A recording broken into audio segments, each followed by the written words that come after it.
I'll just record on my phone facing the Okay. so we'll make it work. Okay, so introduce yourself. Hi. Hi, so well, I'll start. All right, so Okay. I am a commercial diver, and I work for a company called Grand Dive. We're in New Jersey, and we kind of service the New York Harbor, Boston, Virginia, basically the whole East Coast up here on the Northeast. All right, so my job is basically going underwater on a daily basis, either me or one of my teams or one of my crews. So so I guess I kind of go over what my job entails, my day to day, how it applies to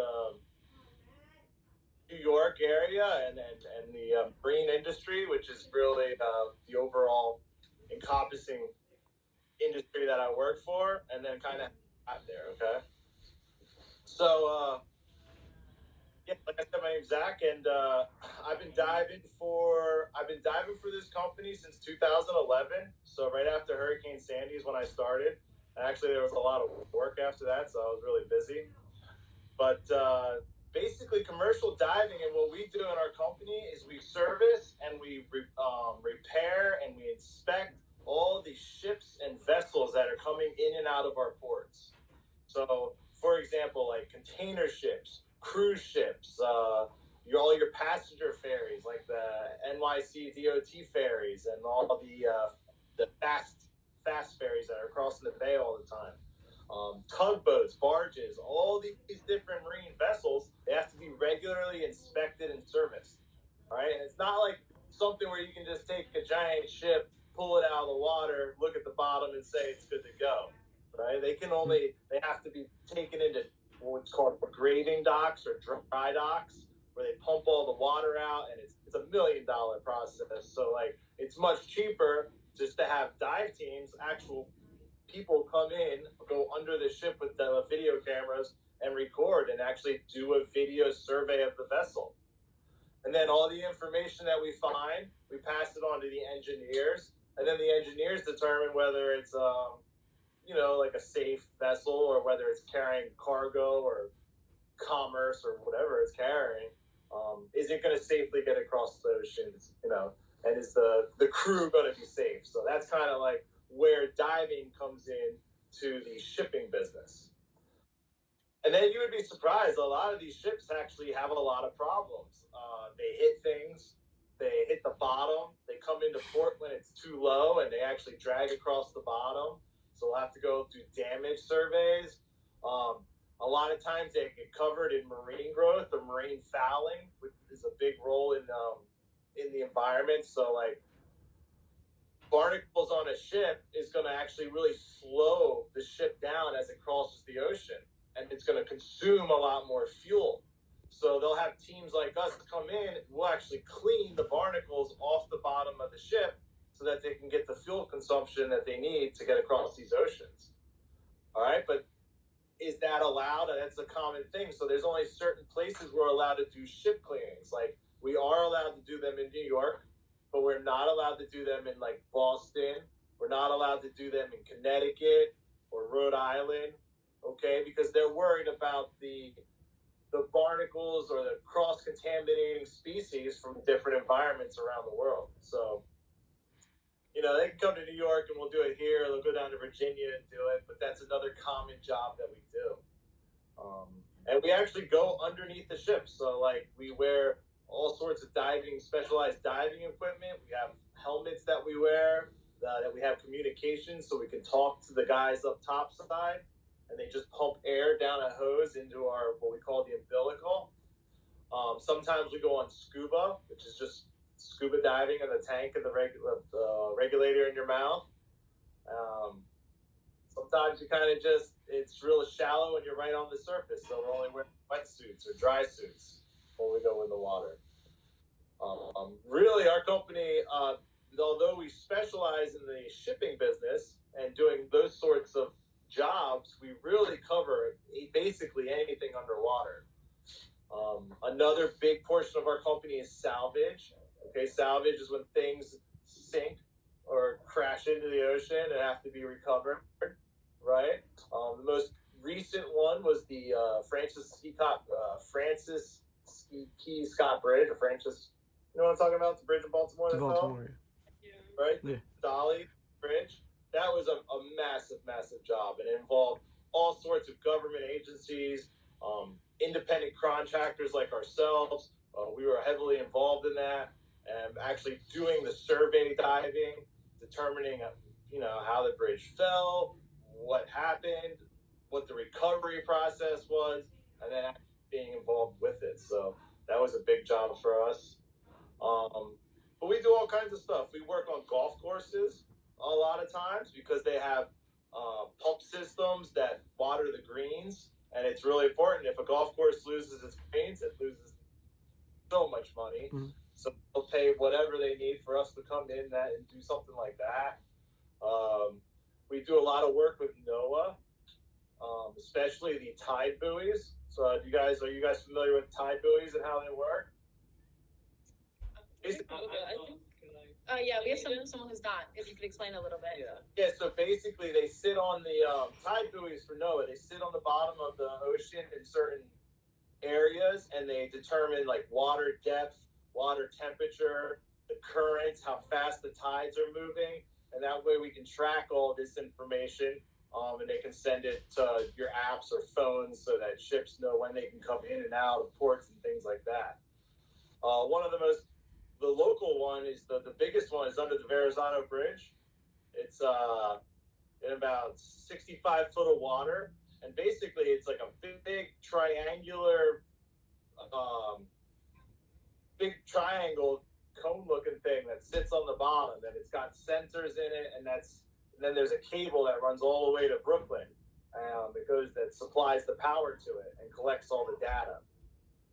Those things regularly need to be like cleaned and maintenance, and they have to have batteries that have to be replaced. So that's something common that we do every 6 months.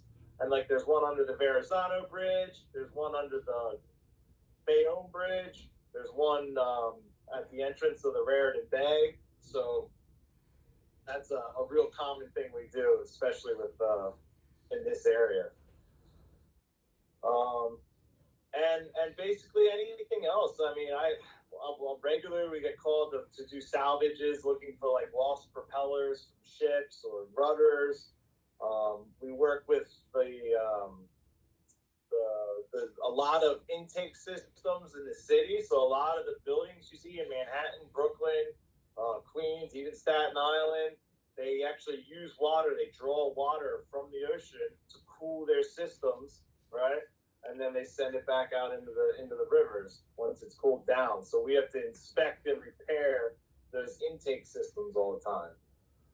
And that's basically just going down with a camera or a power washer and inspecting it, making sure all the bolts are intact, making sure there's no marine growth or trash or entanglements involved, things like that. It's much easier just to get a person in the water and actually see it with their own eyes than try to get like a drone or an ROV down there, because especially in New York, the visibility is usually pretty low. We usually only have maybe 2 to 3 foot of visibility underwater in our local area. That's just great. Go to like Philadelphia or Wilmington, Delaware, it's 0. You literally cannot see 1 inch in front of your face. So kind of having up actually. That's great. So those are kind of like just some of the jobs we do. But again, I mean, every day is something different. The way my company works is we get an email every day at 4:30, and it tells us, okay, you're in at 5 o'clock in the morning or 6 o'clock in the morning, and you're going to go to, say we'll go to Brooklyn, and we have to do a job there. So we meet in the shop, we get in trucks, or we get in our boats, we travel to the work site, we do the job, and then we travel home. So a lot of my time, even though I might have a 10 or 14-hour day, is actually just traveling, getting to the job, getting set up. Safety checkouts play a major role in the diving industry. We don't want people turning ships on while we're underneath of them, or turning on intake systems.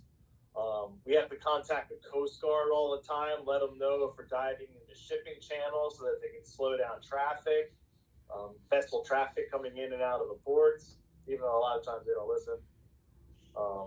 So my job kind of is definitely day to day, but luckily for the company I work with, I get to come home most of the time. You know, there are other positions out there like the offshore divers they hear about, the oil and the wind industry diving. They have to go away. They sometimes go away 2-3 months at a time. So I have a family and kids, and I'd rather be home in the evening. So I have a job inshore. So I'm considered an inshore diver. Yeah. What was the process to get like your license? Yep. So actually, for all you actually need, you have to go to a dive school, and there's really only 4 or 5 of them in the United States. There was one in New Jersey for a long time, and they recently closed down. But you have to go to a dive school, and it's 6 months long, and you basically learn about dive medicine, dive theory. You learn how to use the equipment that we use in the water, and then like a lot of the tools and stuff that we use is all hydraulic equipment. So you have to learn about small engines. You have to learn about doing in-field repairs, getting machines to work, and then you go through that. You get your certification, and then you can apply at different dive jobs around the world. New York actually is like the hub of America for diving. It's the highest paid divers in the United States. We have probably the most work, believe it or not. And the demand for diving up here is very high. So initially my plan was go to Florida, work in the warm water and the clear water, but that's what everybody wants to do. Yeah. So demand for diving down there is much less. So it's saturated with divers. So that's why I chose to dive up here in the Northeast. But I actually got into diving. I went to I got my bachelor's degree in sports management in Miami, and this program I did was focused on the diving industry. It was at a private school called Barry University in Miami, and it was a great program because although I had a degree in sport management, all my classes were like dive medicine, tropical diving. We did like night diving. We did dive instruction. I became a diving instructor. I worked with, we dabbled in the commercial world, in the medicine world of it. So it was a really great program. But unfortunately, that again is no longer around, that program. But once I got out of that, I was like, okay, I'm going to be a diving instructor. I'm going to go down to the islands. I'm going to take over a resort, become like a diving resort operations manager. It was my initial goal when I got into the industry. But what I didn't realize was that a lot of the money and the demand and the challenge of diving was in the commercial side. So I actually went to college, did my time, worked for a year or two as an instructor, and then decided, okay, I want to go to commercial diving school and give that a try. And that's kind of how I ended up in New York, and that's kind of how I ended up as a commercial diver for where I am now. Can I, yeah, I just have, I have like maybe like 1 or 2 questions. You said that you're like an inshore diver. I was wondering like, what is the area that you do most of your diving in? I think you mentioned before, it just sort of slipped my mind. And how would you say like your position differs from like other divers also? So, like those are 2 questions. So, well, for example, my position in my company, we specialize in, like I said, ship husbandry and emergency response. So our dive teams, we go out, we do a job in a day, 2 days, 3 days, and we come home. All right, because they're usually small jobs. They don't take very long. Ships are only in port for a couple hours at a time, so we have to do it within their schedules. Okay, so that's kind of like the position of me. My diving is going to be at the ports. We're going to be like in the harbor. We're going to be maybe offshore within 3 miles. Say we have to go out to Ambrose Anchorage. This is right outside of Fire Island out there. We go out there a lot, but so it's all local to shore within a couple miles. Then you have like another version of diving that's really big in New York is dock building, right? And they're going to work with like the union, the dock builders union, and they're the ones that are building all the piers, all the structures. Um, like for example, the piers that are going out, you see coming out of Brooklyn or Manhattan, they have thousands of piles underneath of them that they drive, like telephone poles that they drive into and then they build the pier on top. Well, over time, those they deteriorate, so they have to have divers go in and they put jackets around them, fill them with concrete, do repairs like that. So that's like a dock building position. But to do 1,000 piles, that takes like a year, 2 years to do. So those guys will go to the same job every day, 5 days, 6 days a week, and only work that job. And then you have your offshore crews, and those are the ones that are doing the deep sea diving. They're the ones that are doing the oil rigs, wind farms, things like that. And unfortunately, because they're offshore, they have to go out there. They actually live on the vessels for 2 or 3 weeks at a time, or live on an oil rig for 2 or 3 weeks at a time. And then they come home and have a week or two off. So you kind of have your inshore diving, you have your offshore diving, and then you have like your dock building divers.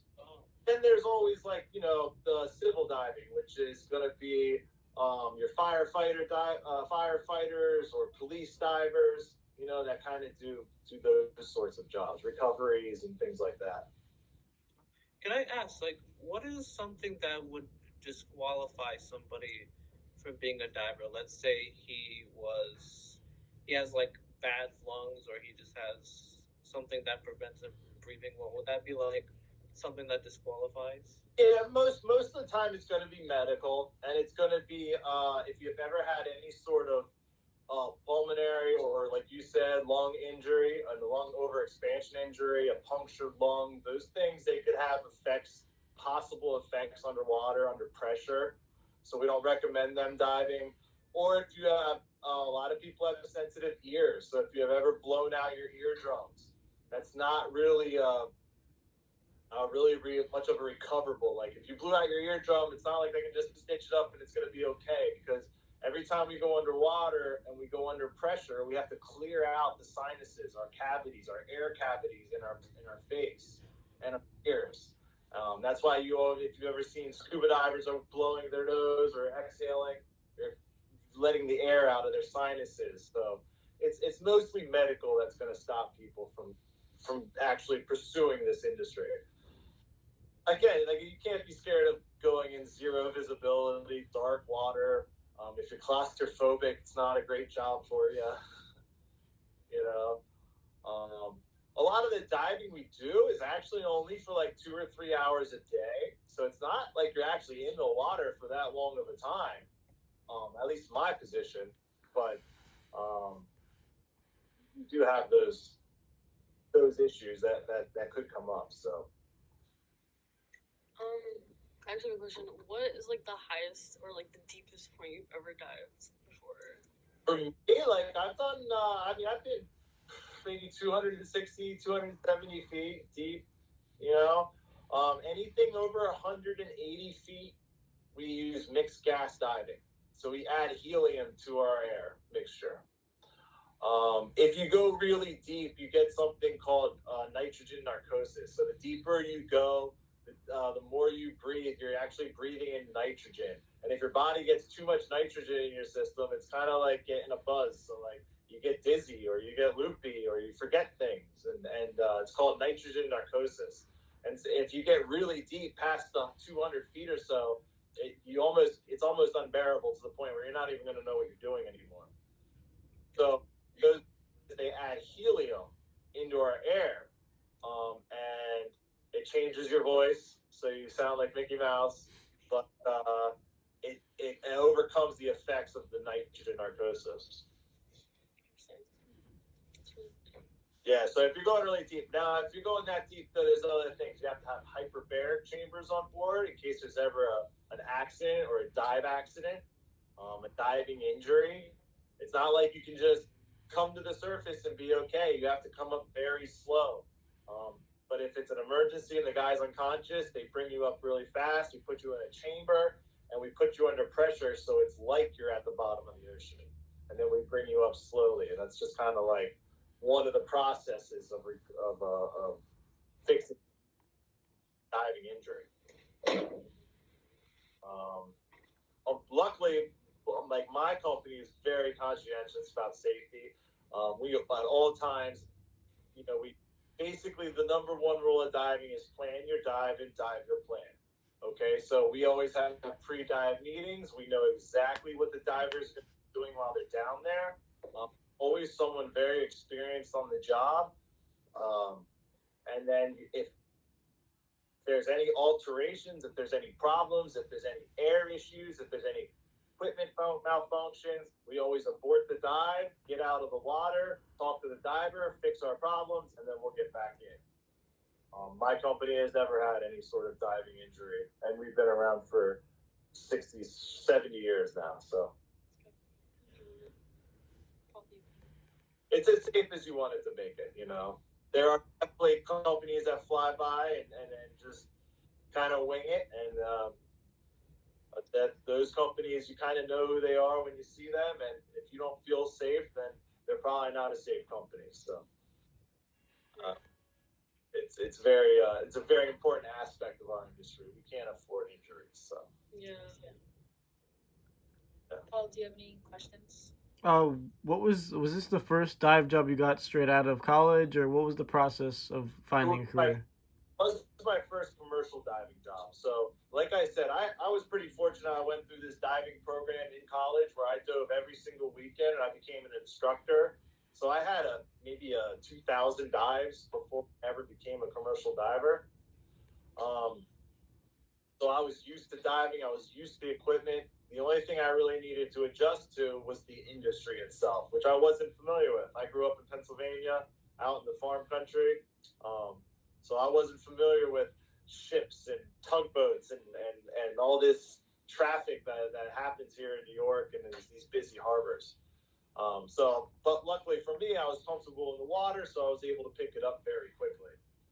But yeah, I was pretty fortunate. I literally had the job the day I got out of school. I started where I am now, and I haven't changed companies. I've worked with a lot of other dive companies. We work with like Miami Divers, a company Parker out of California that we work with a lot. They do similar kind of ship work that we do, but I have pretty impressed with the company I work at and the equipment that we have. It's some of the best there is. So I've just never left. It's really good. It's really cool. We probably have, my company, we have about 17 divers. We can run four crews a day, and we usually have 1 to 3 crews out a day. So we're very busy, and that's 7 days a week. Wow. What was the name of your? You guys get job. Oh, sorry. Sorry, you go first. Sorry, Paul. The company is called Randive. Randive? Okay. New Jersey, yep. Okay. And how often do you guys, get, I don't want to say a job, like how often do you guys work weekly basis? Yeah, so like I said, our company, we run about 2 to 3 crews a day. So we're out every single day. There's a lot of times where I work 7 days a week, 2 or 3 weeks in a row. But then I'll have a couple weekends off, But no matter what, it's 40. But I average probably 55 to 60 hours a week is what I average.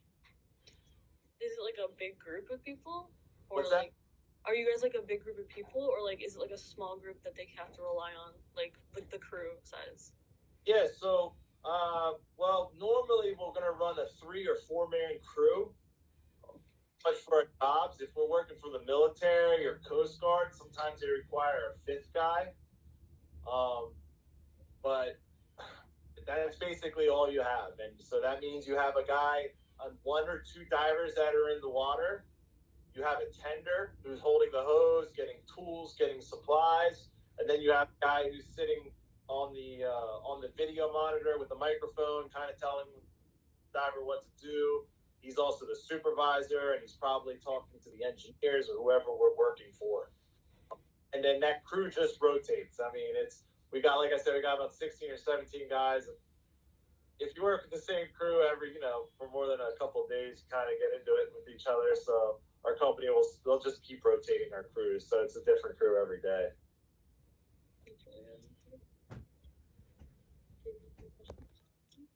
What would you say some pros and then some cons, like some things that you look out for, some things you look forward to?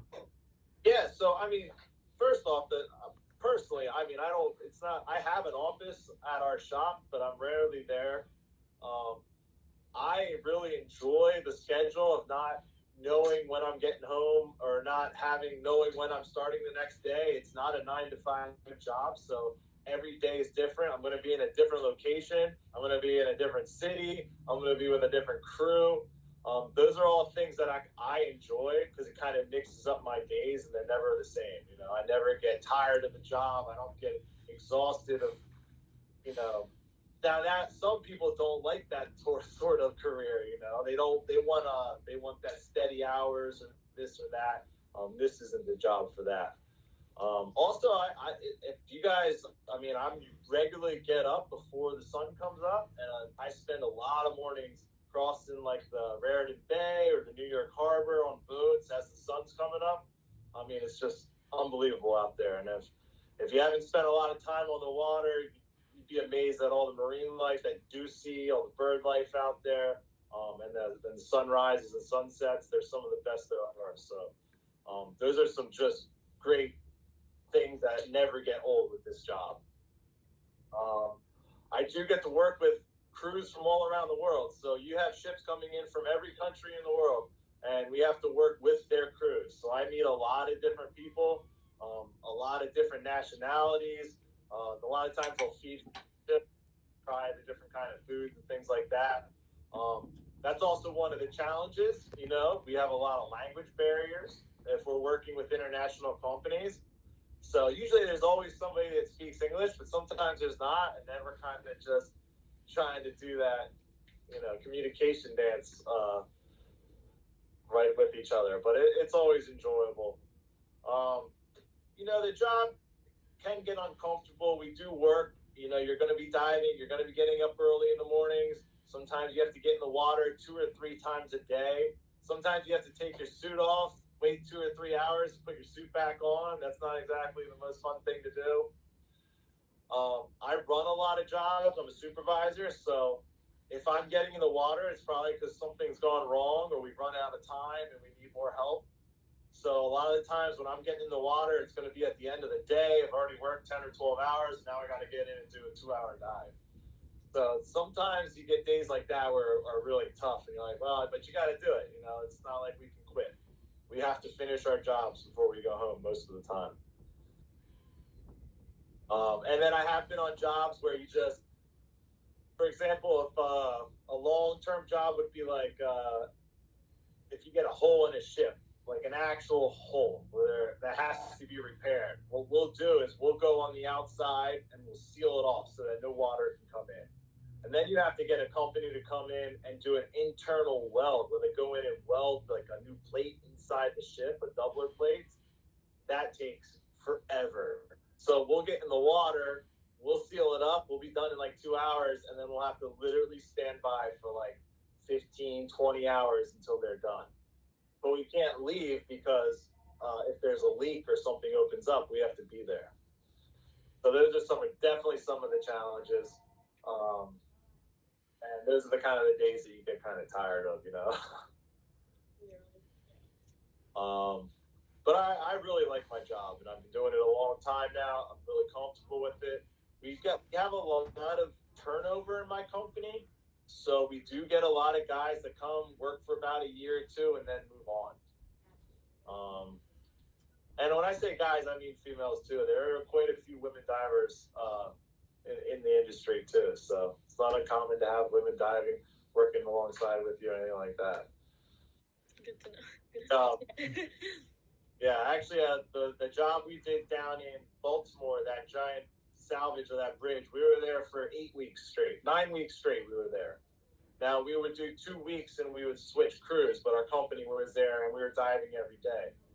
But they had several female salvage masters that were actually running a job, and they were fantastic to work with. So that was really cool to see.